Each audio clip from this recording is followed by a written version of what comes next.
If you've never listened to a room full of clocks breathe, you don't know what silence really is.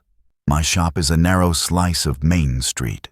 2 front windows dressed with velvet runners, a brass bell over the door, and a long oak counter scarred by 60 years of elbows and sandpaper. The walls are crowded with time, cuckoos from the Black Forest, schoolhouse regulators, a stubborn banjo clock that only keeps perfect time when it's raining, and a dozen pocket watches lounging open in velvet trays like oysters showing off their pearls. When the town falls quiet after lunch, the whole place settles into a heartbeat. Tick-tock, like the inside of a sleeping animal. My name's Arthur Lane. I'm 76, third-generation watchmaker, and, if the sign in the window is to be believed, the last man within 3 counties who will take apart a movement down to its bones and put it back together without cursing. Folks bring me their father's railroad watches, their grandmother's brooch clocks, the little gold things they shouldn't have worn in the garden. I fix them, and then, in return, the town lets me sit at my bench, drink terrible coffee, and pretend the world still runs on springs instead of software, which is why I noticed the man in the blue coat the moment he opened my door. He had the kind of expensive casual look that says, I do not work with my hands. Camel scarf, suede shoes, a coat cut so fine you could shave with its edge. He stood in the middle of the room like he was considering a purchase that might become a tax write-off. You do restorations? He asked, voice smooth as the coat. I do time, I said, not looking up right away. Restoration's part of that. He smiled like I'd auditioned for a part in his play and pleased him. He set a small, leather-wrapped parcel on the counter and slid it toward me with 2 clean fingers. I was told you're the only man around here who won't ruin this. I unwrapped it the way you uncover a sleeping child. Inside lay a hunter case pocket watch, solid silver, engine turned. The bow worn thin where a chain had worried it 1,000 days. The front carried a monogram, mirrored and elegant. H.L. Late 19th century, I said, more to the watch than to the man. American. Waltham, most likely. Key wind or crown wind? Whatever you say, he replied, as if the details were beneath both of us. I pressed the crown, and the case popped with a tired sigh. The dial was porcelain, hairline crack at the 5. Roman numerals, blued steel hands shaped like spades.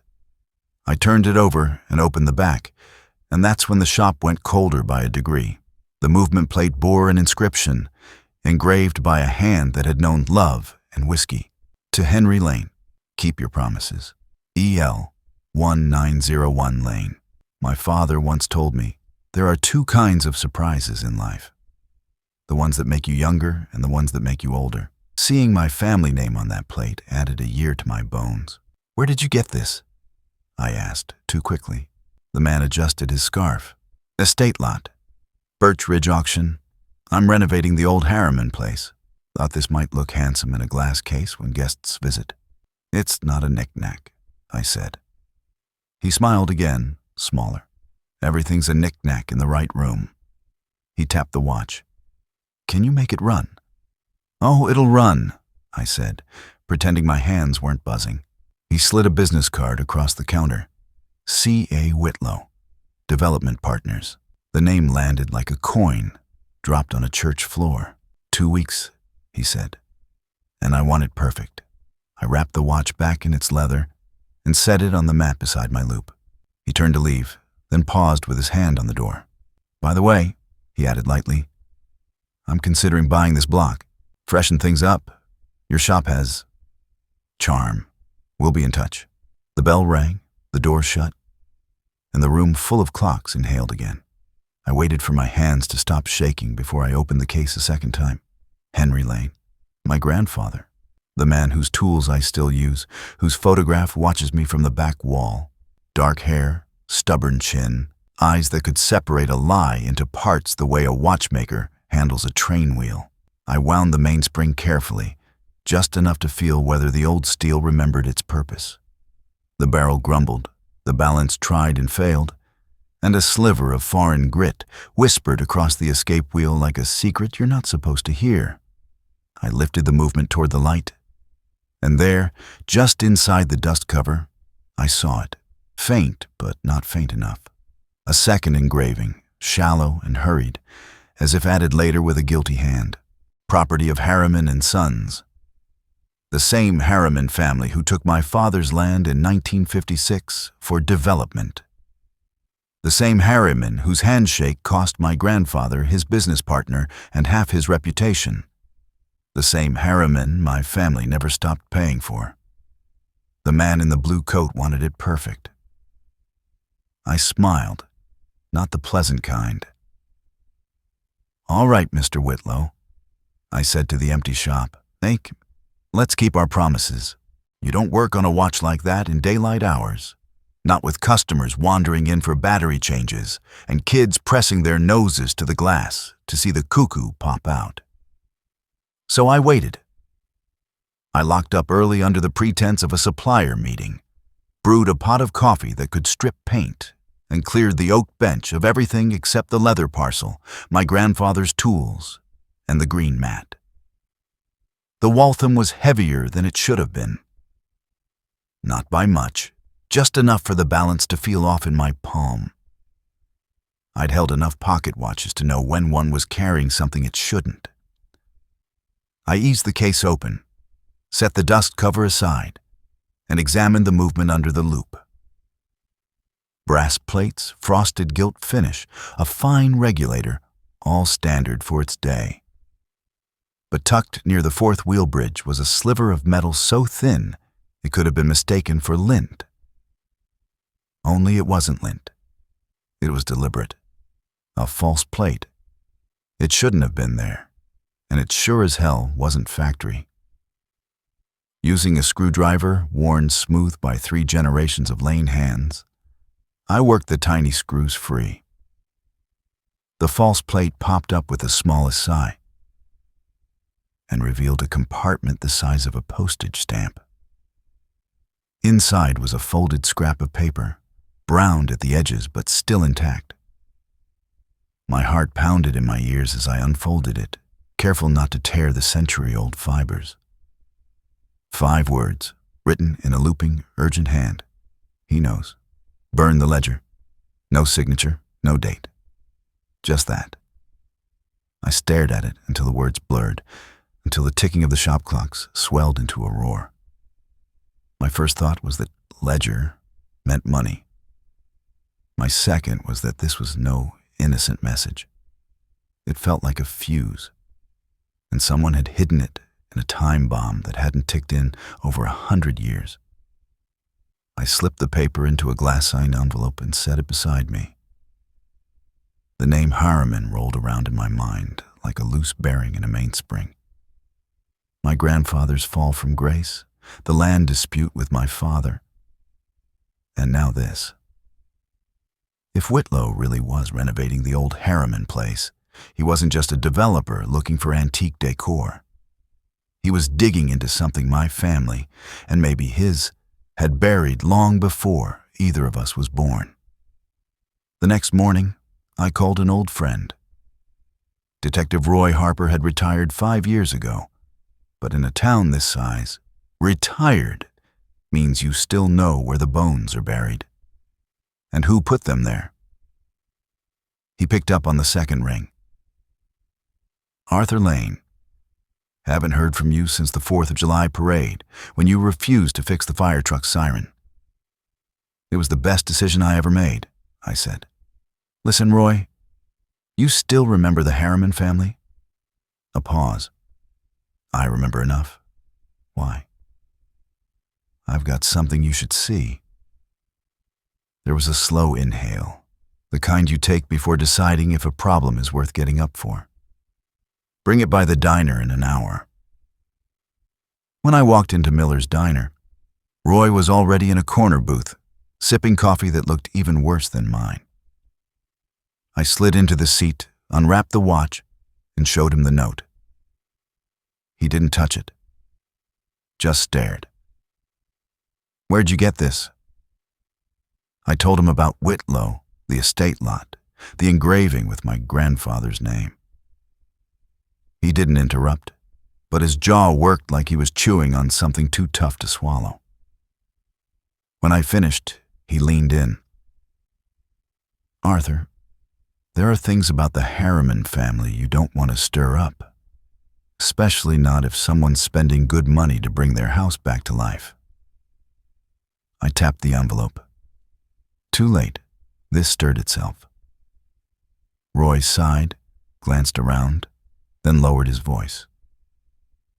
"In 2002, 1902, there was a fire in the Harriman warehouse. Official story was faulty wiring. Unofficial? People whispered about missing ledgers, unpaid debts, and a man who vanished the same week. Nobody proved anything, but everyone knew the Harrimans came out richer than they went in." "And the man who vanished?" I asked. Roy's gaze shifted to the watch. "Some say he was a bookkeeper. Others say he was more than that. No body was ever found. But I've heard he was last seen carrying a silver pocket watch. I felt the weight of it in my hand. And now it's in my shop." Roy drained his coffee, stood, and slid a couple bills onto the table. "If I were you, Arthur, I'd fix it, polish it, and give it back with a smile. And I sure as hell wouldn't start asking about any ledgers." "Why not?" "Because some debts," he said, "collect themselves. I spent that night at the shop. Not because I had work to do, though the watch still needed cleaning, but because going home felt wrong. Like leaving the watch alone might mean coming back to find it gone. Or worse, that someone would be waiting for me in the dark. I laid out every part of it on the mat.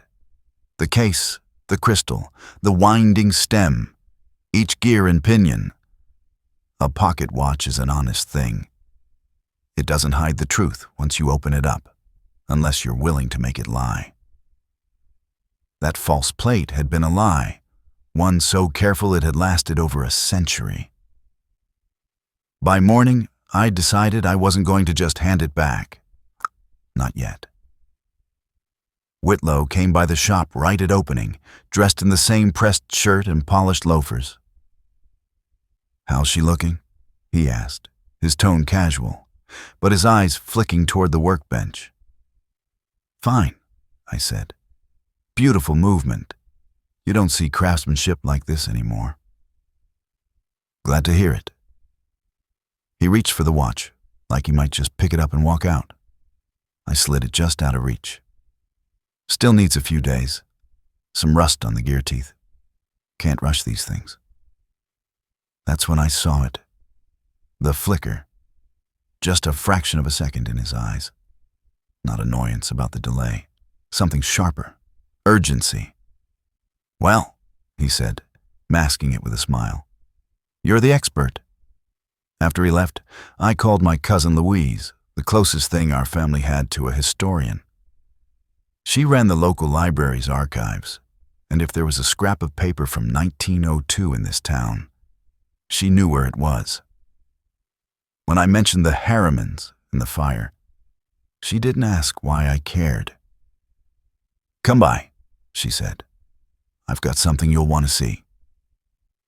The library's basement smelled like dust and old wood glue. Louise had already pulled a stack of bound newspapers from a shelf, the kind printed so close to the fire they'd still been warm when ink hit paper. She flipped to an inside page where the headline read, "Harriman Warehouse Burns to Ground, Cause Unknown." But it was the paragraph buried at the bottom that caught me. "Among the missing is Mr. Charles Dunlow, bookkeeper for the Harriman family, last seen the evening before the fire. Mr. Dunlow was described as a tall man in his 50s, wearing a gray suit and carrying a silver pocket watch." Louise tapped the column. "If your granddad's name is engraved on that watch, Arthur, then either it wasn't Dunlow's, or it didn't stay his for long." I leaned back in the chair, my fingers tracing the paper's brittle edge. "What do you know about Whitlow?" She gave me a look. "Enough to say he's not from here, but he wants everyone to think he belongs." Bought the Harriman house at auction 6 months ago. Paid cash. Keeps to himself, but there are people who've seen him meeting with developers in the city. Developers? I asked. Or lawyers? Both. I left with the paper's copy under my arm and a knot in my gut.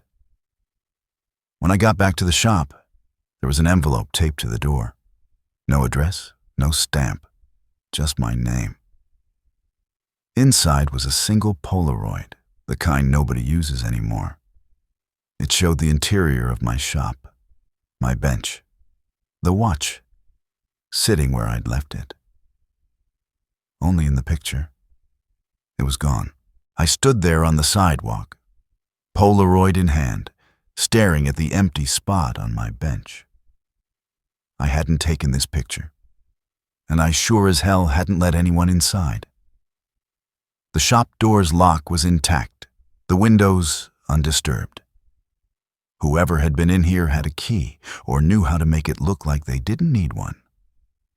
The watch itself was still there, resting under the magnifying lamp, the light glinting off its polished silver. But the photograph was wrong in a way that made my stomach knot. In the picture, the glass face was missing. The hands were gone. It was like someone had stripped it bare and then put it back together before I returned. That night, I didn't go home again. I pulled the shades down and sat behind the counter, the shop lit only by a single desk lamp. I told myself I was keeping watch. Truth was, I didn't trust the quiet anymore. Around midnight, I heard it, the faintest scrape, like metal on metal. I moved to the back door, every step slow, silent. When I yanked it open, the alley was empty. Just the cold night air and the sound of the clock tower striking 12. But as I turned back inside, something caught my eye. A figure at the far end of the street, standing under the lamplight, tall, wearing a gray overcoat, watching the shop. When I stepped toward him, he disappeared into the shadows. The next morning, I decided I couldn't keep this to myself any longer. I drove to see Louise again, the Polaroid in my coat pocket. She looked at it and frowned. "Arthur, that's the inside of your shop," she said slowly. "And whoever took this, they wanted you to see it." We went over the Harriman fire again, piecing together timelines. Charles Dunlow vanished the night before the blaze. The Harriman's insurance claim was paid out fast, almost suspiciously so. Louise pointed to the watch in the picture. "If this thing was in the Harriman family and your grandfather ended up with it, maybe he was keeping something safe. Something they didn't want found. And now Whitlow wants it," I said. She didn't have to answer.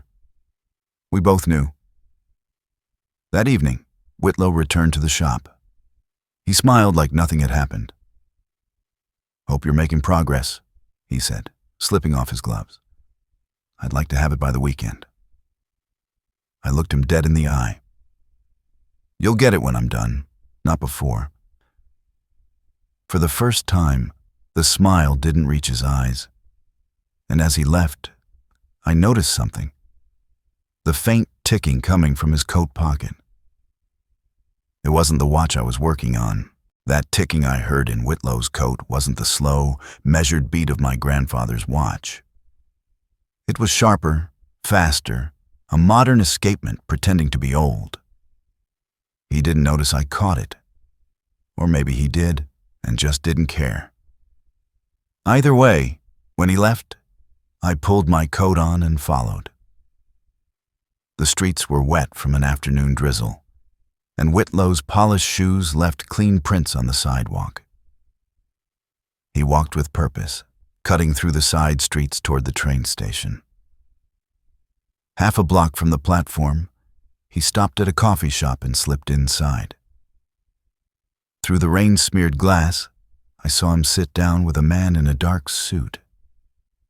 They didn't shake hands, didn't smile. just two shadows leaning close over something small on the table between them. I moved closer, ducking behind a parked delivery van. From that angle, I could see it, another pocket watch, same style, same engraving pattern. But this one was pristine, like it had never spent a day in a workman's pocket. The man in the suit nodded, slid an envelope across the table, and left without a backward glance. Whitlow stayed for another minute, then tucked the watch into his coat and headed for the train. I didn't follow him onto the platform. Too many eyes. Instead, I went back to the shop and sat at my bench with the original watch under the magnifier. Why two? The answer came in pieces. The way a watch movement reveals itself if you stare long enough. A second watch could mean a switch, one to keep, one to pass off, or one to hide something the other didn't have. I grabbed the loop and examined the engraving again. To A.D., ingratitude, C.H. A.D. for Arthur Dunlow, C.H. for Charles Harriman. Louise's newspaper clipping came back to me. Dunlow vanished the night before the fire. And Harriman? He collected the insurance and walked away clean. My gut told me Whitlow's watch wasn't a fake. It was the other half of the story. That night, I locked my shop door and sat in the dark, waiting. If Whitlow wanted to play games, he'd pick the wrong man. Around 1 a.m., the faint scrape came again, the same metal-on-metal sound as before. I stood by the door, holding my grandfather's watch in one hand and a heavy wrench in the other. The lock turned. When the door swung open, I was face to face with the man from the coffee shop. He froze in the doorway when he saw me. A tall, gaunt man, mid-50s maybe, with eyes that kept darting to the watch in my hand. "You've got the wrong shop," I said, stepping into his path and shutting the door behind him. "But since you're here, why don't you tell me why Whitlow sent you?" He gave me a thin smile. "Whitlow doesn't send me anywhere. We're partners." "Partners in what? Trading antiques? Breaking and entering?" His eyes narrowed, and he glanced toward the bench where my grandfather's watch sat under the lamp. "You have no idea what you're holding, do you?" I gripped it tighter. "Enlighten me." He hesitated, then took a slow step closer. Inside that watch is a microfilm. Names, dates, account numbers. A ledger Charles Harriman kept off the books. The one that could have put half this town's old guard in prison back in 1983. Whitlow's father was on that list. I thought about that for a moment. A watch with a secret, kept hidden for 40 years, passed from Harriman to Dunlow, to my grandfather, and now to me. The man's gaze flicked toward the street. "Whitlow thinks you'll just hand it over.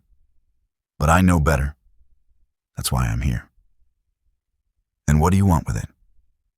"I want it destroyed," he said flatly. "That ledger ruined my family."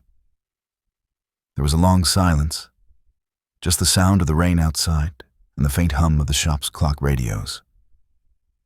"Funny thing," I said finally. "Whitlow didn't strike me as the forgiving type." "He's not," the man replied. "He wants to use it, to finish what his father started. You give him that watch and you'll see people disappear." He took another step toward the bench. "Let me take it. You can walk away from all this." I shook my head. "If what you're saying is true, I'm the last person who should let it out of my sight." His smile faded. "Then you're in more danger than you realize." Before I could react, he lunged. We hit the bench hard, the lamp crashing to the floor. The watch tumbled across the wood and landed near the wall. He scrambled for it, but I was faster. I scooped it up and swung the wrench down hard, not on him, but on the floor between us. The sharp crack made him flinch back. He straightened his coat, breathing hard. "Whitlow won't wait much longer," he said. "If you don't give it to him by the weekend, he'll take it, and he won't be as polite as me." Then he slipped out into the rain, leaving the doors swinging open behind him. I stood there in the dark, the ticking of the watch loud in my palm. For the first time, I wasn't sure if I wanted to open it or keep it sealed forever. The shop felt colder after he left, like the night had crept in through the open door and decided to stay. I locked it, checked the bolts twice, then sat at the bench with the watch under the magnifier. The idea of opening it now made my stomach knot. For years, I'd restored watches for the beauty of their movements, the precision, the craft. This one felt like it would bleed if I pried too far. Still, curiosity and survival don't mix well. I needed to know what I was holding before Whitlow, or someone worse, came back. I took the smallest screwdriver in my set, eased the backplate loose, and lifted it away. It wasn't just gears in there. A paper-thin roll of film, wound tight, was tucked into a false chamber behind the balance wheel. The craftsmanship was stunning. You'd never spot it unless you were looking for it. My grandfather must have known it was there, which meant he'd been keeping a secret from me for decades. I used my loupe and a bright LED to examine the first few frames.